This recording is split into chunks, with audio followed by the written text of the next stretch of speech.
What's going on, everyone? Jeremy here from the Recording, and great news for Microsoft Xbox owners. Great news for consumer advocacy for pushing back on corporations when they go too far. It's a small W. Now, Microsoft yesterday announced that they would be doubling the price of Xbox Live Gold, which is a service that is largely just a money grab. There's really no reason for it to have to pay additionally to access online games.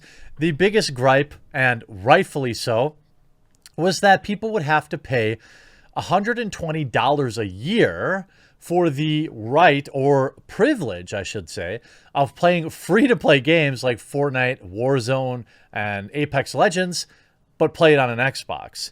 These games are absolutely free to play if you already own a PC, for example. But for whatever reason, Microsoft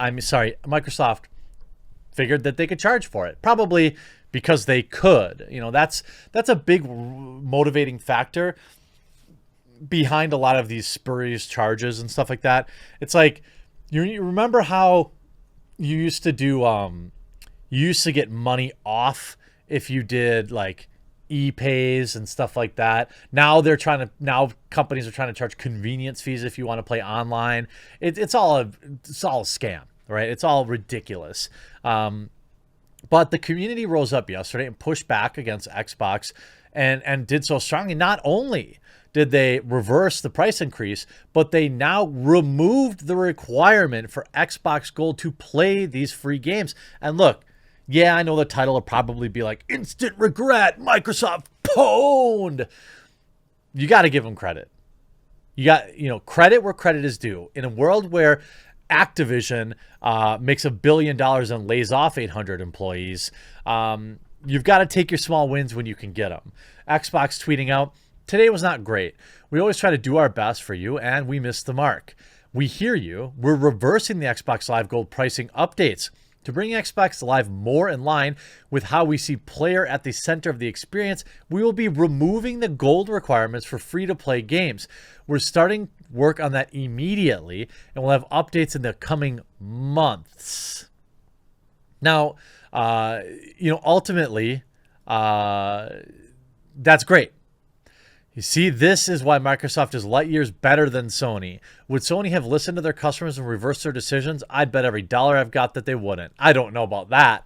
That's just a hypothetical. And like I always have said, I have no skin in the game in the console wars. I know when I talk about the Xbox or the PlayStation, it's in particular one thing that one does bad or better than the other, whatever the case is. My comments are a minefield of people arguing. I really don't think you should have any loyalty to a console. They don't have any loyalty to you. I think, look, I'm very, very lucky. I have both an Xbox Series X and a PlayStation 5. I'm extremely lucky. But before that, I had a PlayStation 4. And before that, I had the Xbox 360. And before that, I had a PlayStation 2. I go with where the exclusives are. I remember buying the Xbox because of Oblivion, if I remember correctly. PlayStation because of Final Fantasy. Now I own both for this channel because it's really, you can't really be critiquing one if you don't use it and actually have it yourself. But this is still a good thing. You see, Xbox were upping the cost of Live. Fans, we don't like that. Okay, we won't then. Thanks. Sony were upping games to $70. Thanks, Sony. You're welcome. This, again, full of the console wars. I think that that's pointless. But what they've done here correctly is spun a PR nightmare into just very, very good news. This is good news. Now, I understand that a lot of people love Game Pass. What is it? Millions of people, 15 million, is it? 15 million people are using it. And it's an incredible value. It's the number one reason I told people who are on the fence to get an Xbox over a PlayStation 5. Because if you're a casual gamer, the value of Game Pass is incredible. Plus, with the acquisition of Bethesda, now they haven't said anything about exclusivity with the Bethesda games. But, oh, my cat just bit me, sorry. But I'm sure that that will happen.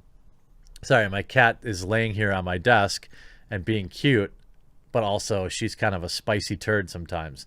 Anyway, they said, we messed up today. We're turning this moment into an opportunity to bring Xbox Live more in line with how we see the player at the center. If you're an Xbox Live Gold member already, you stay at your current price for renewal. New and existing members can continue to enjoy Xbox Live Gold at the same price they pay today. In the United States, $9.99 for 1 month, $24.99 for 3 months, $39.99 for 6 months, and $60 for 12. Now, they said, ultimately, periodically we assess the value. What does this mean for you? They cut this out here. Members have been notified in some regions going forward. They got rid of that. I like it. Ultimately, this is a huge win. Why did they do this? My guess is they saw this as a huge negative in the current gen console decisions. The idea that I have to pay money, I think, here's what I think really happened here's what I speculate happened. Microsoft had for a very long time been charging for gold, and people just kind of sucked it up and paid it. And it wasn't really at the forefront of the news coverage. It wasn't really, Xbox players know. There are some people that know, but John Q. Public wasn't aware that you had to pay money to play free-to-play games. The fact that this was getting covered so heavily must have at least made them, assume that this was going to impact Series X and Series S console sales, because suddenly, at the height of the new console generation battle, everyone became aware that, wait a minute, 100 million people play Fortnite or Warzone or Apex Legends. All of a sudden, they're like, wait a minute, I have to pay to keep playing these games? And they probably figured that that was going to hurt their next-gen consoles. Ultimately, if people can afford it, Game Pass is an excellent value that they didn't need to bully people into. That's exactly what they were trying to do by doubling Xbox Live Gold. And make no mistake about it either, Microsoft didn't change this simply because of online backlash. They must have been seeing cancellations. They must have had some bean counters who really figured out that this was hurting the sales or the potential long-term sales of the Xbox Series S or X. These corporations don't love you. The people saying, oh, see how virtuous and awesome Microsoft is? Like, let's pump the brakes on that.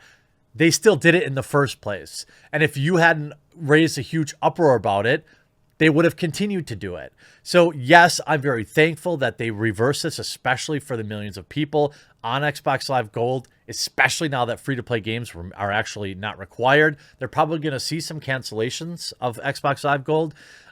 This is still a good decision, but again, they did it in the first place. It passed a lot of people, approved this before it went live. It wasn't like some knee-jerk reaction. So I hope you enjoyed this video. Thank you, Microsoft, for reversing this, but we'll continue to watch because you still thought it was okay to do in the first place. Hope you enjoyed this video. We'll talk to you again real soon.